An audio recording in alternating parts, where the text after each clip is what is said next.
Very good evening to all our viewers and welcome to today's edition of the Evening Review. My name is Toibonjo Bella.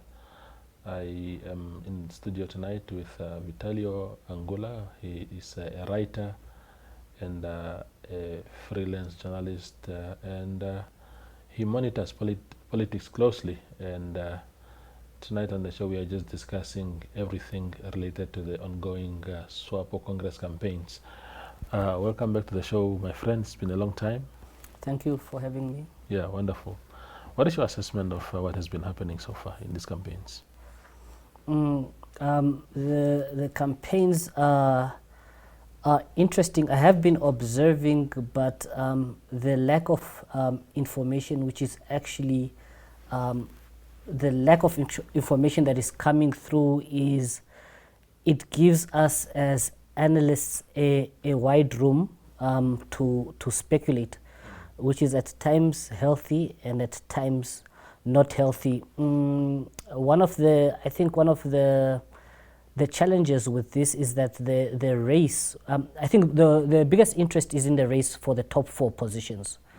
Then after that, obviously, we have now the race for the Central Committee members, who, as you know, the Swapo government, most of their leaders, ministers and deputies will be taken from that pool of CC and Politburo members. So the eye is on that.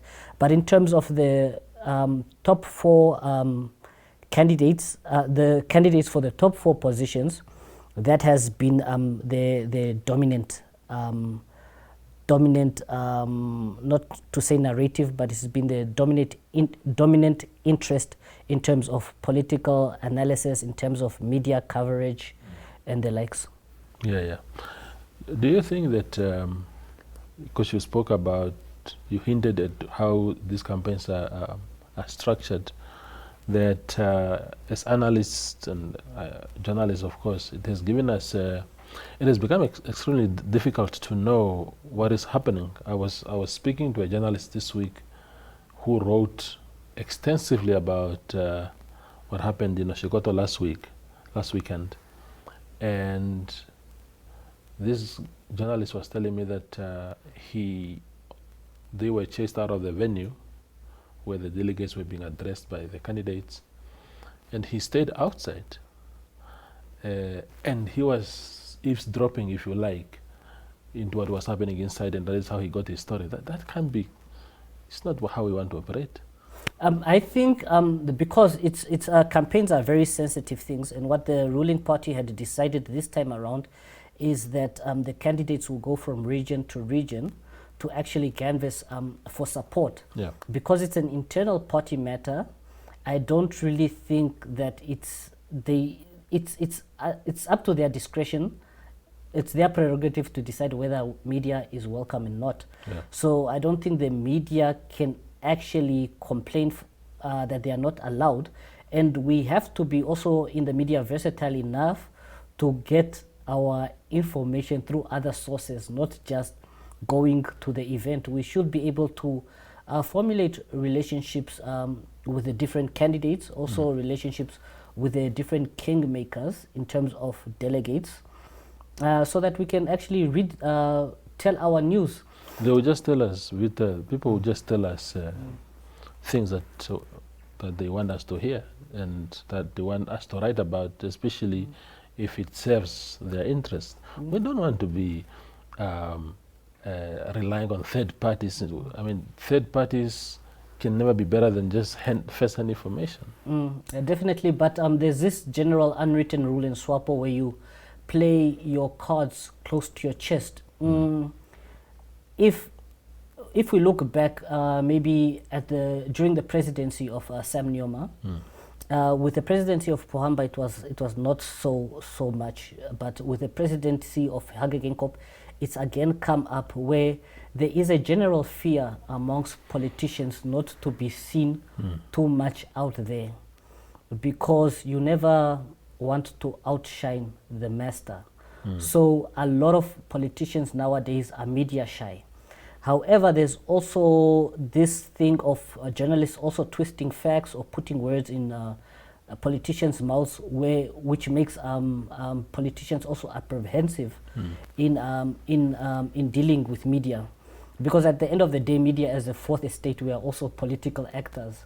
So we can actually, okay, in Namibia it's quite salient, but like in the States, the media can actually make or break a politician's career. Yeah. So that type of I don't know what you call it, but that friction or that competing interest is what brings forth this relationship between media and politicians. Even though they should be working together, they sometimes fight. You see them fighting against each other, even though it's not so much on public display. Yeah.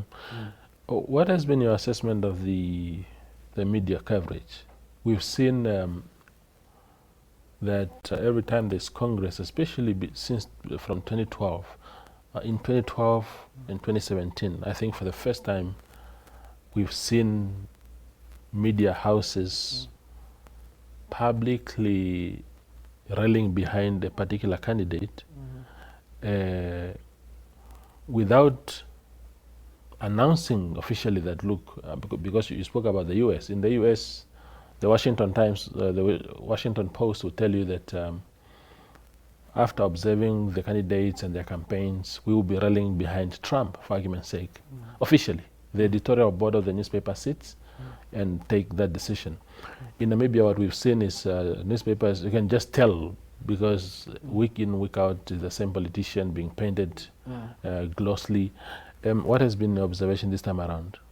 It's what I always advise the news editors who I speak to is that, you see, our political space is very small, so you don't want to make yourself not necessarily guilty, but you don't want to be seen as overtly supporting a certain candidate, because what happens to you when that candidate loses?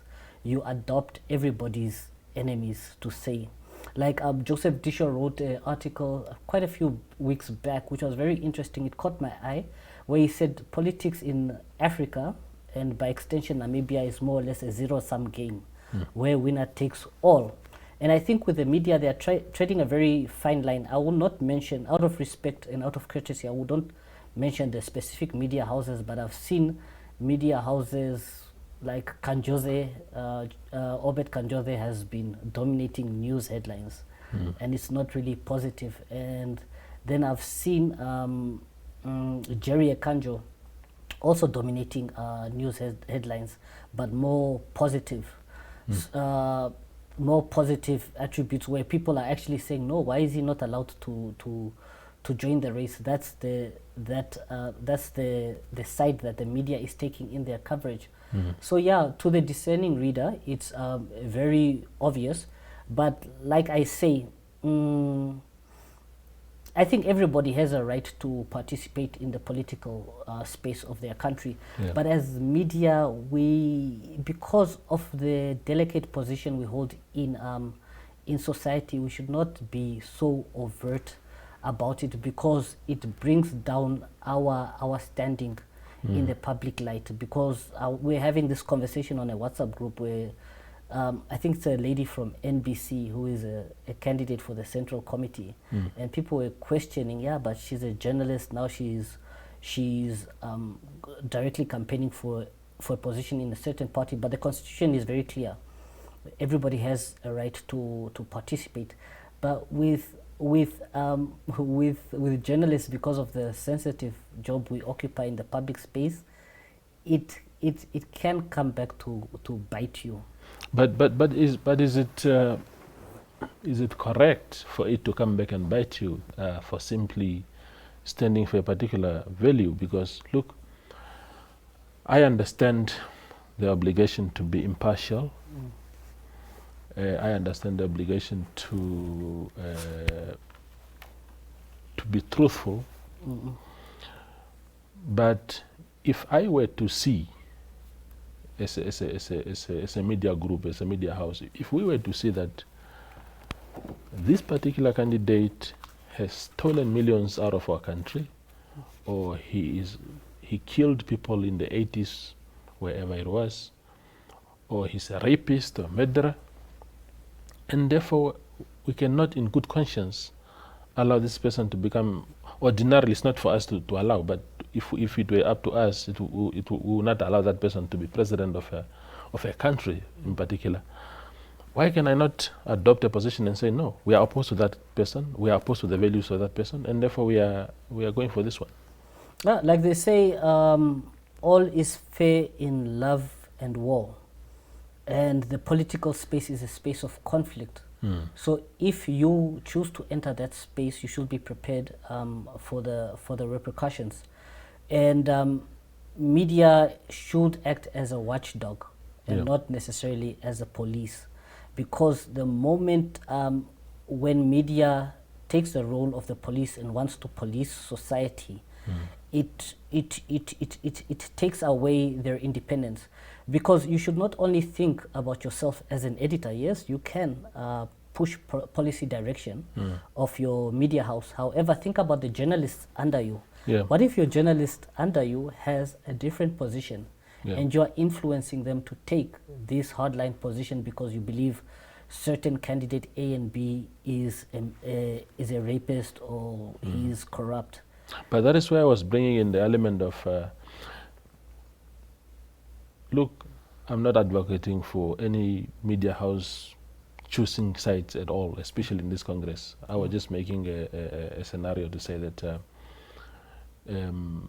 if the editorial board of a newspaper, I don't think locally newspapers even have editorial boards, but elsewhere we had newspapers, major newspapers have editorial boards where editors and senior staff sit and debate the entire day and say, comrades, we are going to adopt a position on this election and this is what we are going to do. So once the editorial board with these divergent views come to a conclusion that the person that we need to support is this one, then everything else becomes secondary. So you are right. But what informs that decision? No, of course. Is it a moral position? Is it a commercial interest? It can be many things. Is it somebody who's going to give you are going to be rewarded, or you've been promised reward? And that, even going back into the delegates and the campaigning, I think I had asked you a question whether the campaigns actually serve the purpose of what a campaign should, which is convincing voters to actually support you. And I was asking you this question: in Namibia, do we really have people or delegates who are undecided? Because at the end of the day, we know these people, they've served in the party structures, they've served at government level. So what really can they do to convince a delegate to vote for them? The only thing for me they can do is promise maybe a job or a title, or maybe money for petrol, to things like that. Because I don't see, I mean, if I've been working maybe with Netumbo, I've been working with Sarah, and I've been working with Shifeta, I would know them, and I'm a delegate to Congress, and they keep approaching me to say, no, please support me. My first question is, okay, why should I support you, and what's in it for me? And I think that's what this campaign has actually opened up, and it brings to the fore the lack of forward thinking in such a huge organization such as Swapo, where you don't groom leaders, where you don't have even a succession plan. And every 5 years, the party is thrown into this Congress where everybody's competing, and everybody's competing for personal interest. I don't see any of those candidates actually bringing forth anything which is in the best interest of the party or in the best interest of the country. Everybody's pushing their individual agenda, and they're caucusing for votes amongst delegates, and they would have to pay back. Like you say, there's nothing free in this world, and in this capitalist setup that we have, people are looking to better their material condition, and they see as politics or proximity to politicians as a gateway to improve one's material condition. And it's repeating itself, and I don't know why there has not been that forward thinking that maybe we should change this system. Indeed. We go for a quick break and return.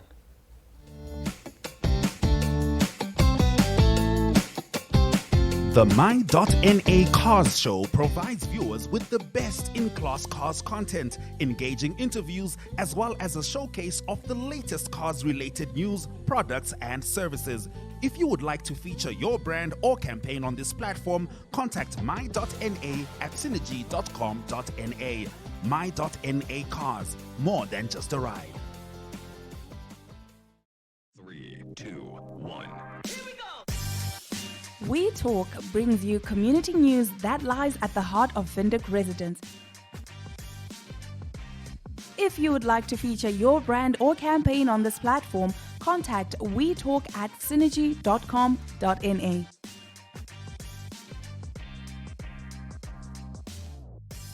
You live, we talk.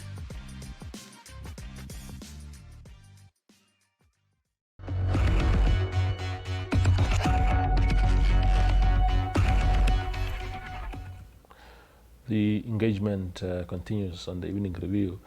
You see, Vita, I think personally that that the candidates themselves, I think they have said some things that could convince people to say, look, the person seems to know where the loopholes are in the party, and they are willing to. This is what they want to bring to the table. Of course, word of mouth versus the practicalities there's always a gap there. But for me, it's the delegates, and you were alluding to this thing just before we went on a break. That do you think the delegates, are the majority of them, are in for the well-being of the party to say, we are going to save Swapo. Swapo is in trouble. We are going to Congress in November to really, really vote for the saving of our party, which is almost falling apart. Or is it again the routine, traditional thing of saying, you know, I want to be seen to be supporting this candidate so that when they win, somehow I can remind them to say, look, here we are now, come back to me. I think it's actually for me, the way I see it, it's a fundamental problem, because we've got this system. It's a capitalist system. However, and then we live in a society which is divided along social strata, social economic strata. We have the few rich and the many poor, and then we've got a very, very tiny middle class. So the delegates are also chosen from all these spheres of society. Whether you are rich, you are middle income, or you are poor, they are delegates. So it's a composition of different representations of the social strata. So everybody has their own motivation for who to choose.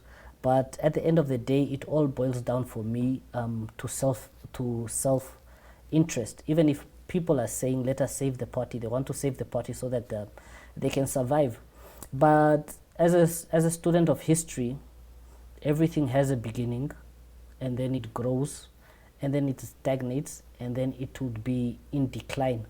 And if Swapo doesn't do something drastic in this, where it is in a state of decline,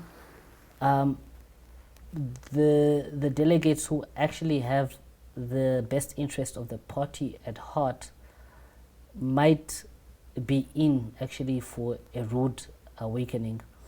And also with Swapo, unfortunately, there's also an education divide. So you get the people more, they refer to them as technocrats. They are very educated, they've served in a private sector, they've been wheelbarrowed into positions by the president. However, they don't enjoy popular support. Yeah. And then you get those who are not so educated, but they know how to treat people. They are good to their comrades, they are reliable, and they are popular. And these are the people that people would tend to vote for, even though they are not skilled. So there is also that difference, that that element that that plays a role in terms of the delegates. So yeah. Is it? Are you now referring to people like Tom Alwendo, who was seen to be a technocrat, former Reserve Bank governor, and all that, and then they went to a party platform, and he had the least votes.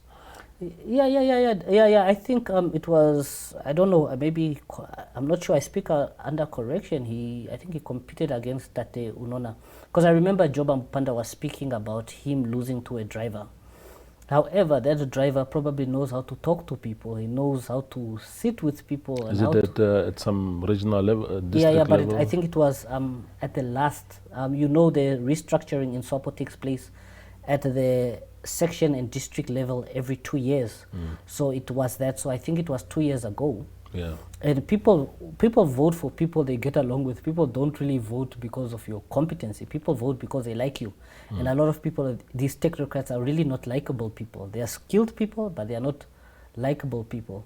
And they also have, I think, with especially, I hope I'm allowed to say this, but okay, with black people, I think when they reach a certain level of material or affluence, they tend to look down on others, and that type of elitist behavior can actually become quite offensive, especially when you find yourself in a collective organization like Swapo.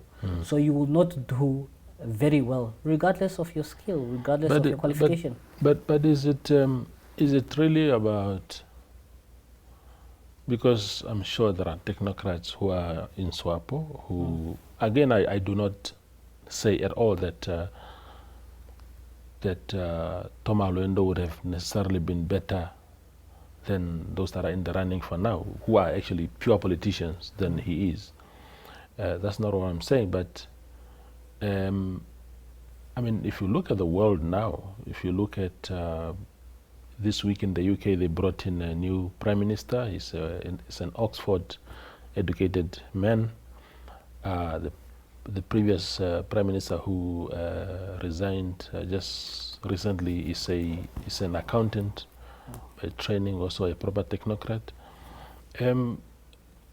You don't have anything to lose by having a mixture of that, rather than just having liberation struggle veterans who think that that space belongs to them alone. Yes, yeah, and that's a very, very good thing you are mentioning now, because it boils down also. This is also a fundamental problem, because Swapo has geographic constituencies, and so we have the different wings. The elders council.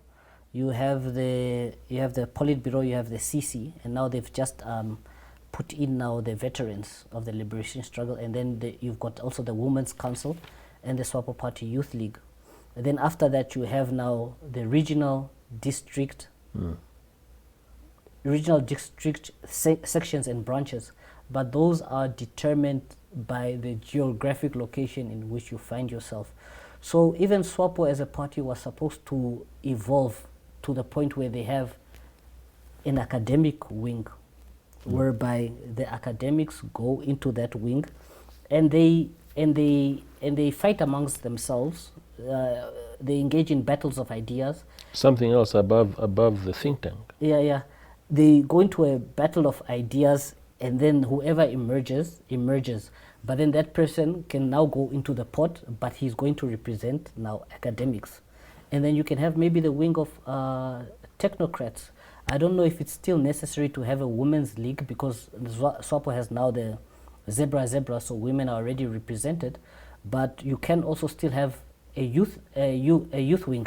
When you talked about the new Indian prime minister being an alumni of UK. Yes. What did I say? I'm almost done. I mean, okay. In 30 seconds. Please. Okay, UK being an alumni of Oxford, most of their politicians come from them, so they already have foresight, and they already have a succession plan, because they are already grooming.